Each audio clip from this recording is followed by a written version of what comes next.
Après 7 mois d'interruption, la compagnie aérienne Corsair a officiellement repris ses activités en Côte d'Ivoire. Un vol inaugural de type A330 version 200 avec à son bord 230 passagers en provenance de Paris-Orly a atterri avec succès dans la nuit du jeudi dernier à l'aéroport Félix Houphouët-Boigny d'Abidjan. Ce vol a été accueilli à son atterrissage par les autorités ivoiriennes en charge du transport pour saluer le retour de la compagnie à Abidjan. Pour les responsables de Corsair, l'ambition de la compagnie est de faire d'Abidjan une destination privilégiée, une destination qu'ils comptent développer à partir de la capitale française à travers 4 fréquences par semaine. Niali Kaba, la ministre ivoirienne du Plan et du Développement, a eu une rencontre avec la Confédération indienne des industries. Les deux parties ont profité de la séance de travail pour passer au crible le portefeuille de projets contenus dans le PND 2016-2020 afin de déterminer les secteurs clés qui pourraient intéresser les opérateurs économiques indiens en vue de leur financement.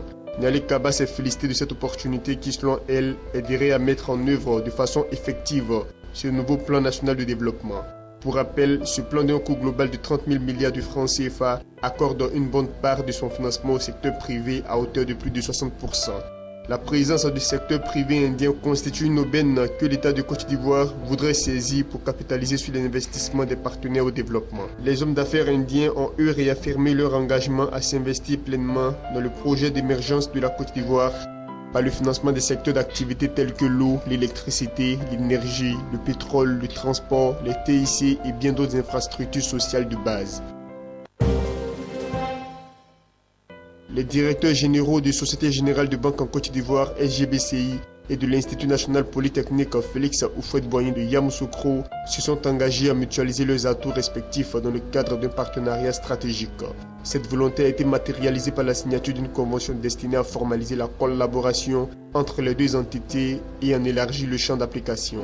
Les étudiants et les enseignants de ce prestigieux institut et l'encadrement de la SGBCI sont les bénéficiaires directs de cette convention biennale, une convention qui vise le renforcement des capacités de formation et d'accompagnement de l'Institut ainsi que la facilitation de l'insertion professionnelle des jeunes diplômés et une meilleure réactivité de la SGBCI quant à la prise en charge des besoins de formation décelés au sein de ses équipes par la co-construction de programmes dédiés.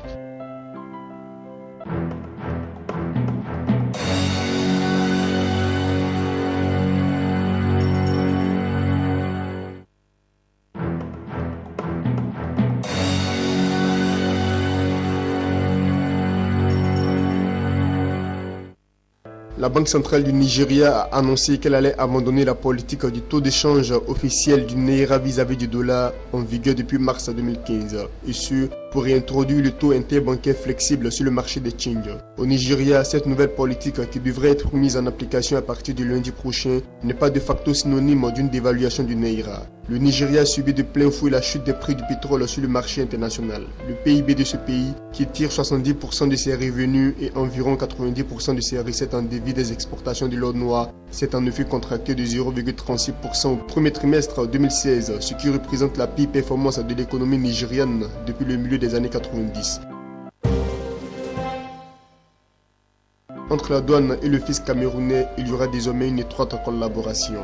Un partenariat qui va se traduire par des échanges d'informations pour maximiser la collecte des recettes. Pour les autorités publiques camerounaises, cet outil devrait permettre d'éviter les déperditions jusqu'ici enregistrées lors de la collecte de taxes sur la valeur ajoutée TVA, impôt qui représente plus de 30% des recettes budgétaires nationales. Ce partenariat entre la douane et le fisc camerounais intervient dans un contexte de baisse de recettes pétrolières, lesquelles représentent 25% de l'enveloppe budgétaire du pays. L'État camerounais semble trouver en cette solution un moyen pour faire face à ses besoins financiers.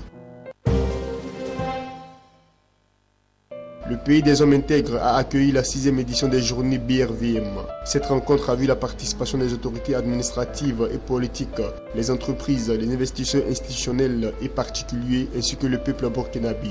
À cette occasion, une table ronde sur le rôle du marché financier régional dans le financement et le développement des économies de l'UEMOA a permis aux sociétés cotées, aux compagnies d'assurance, aux banques et aux sociétés de gestion et d'intermédiation de partager leurs expériences et d'exprimer leurs attentes vis-à-vis du marché.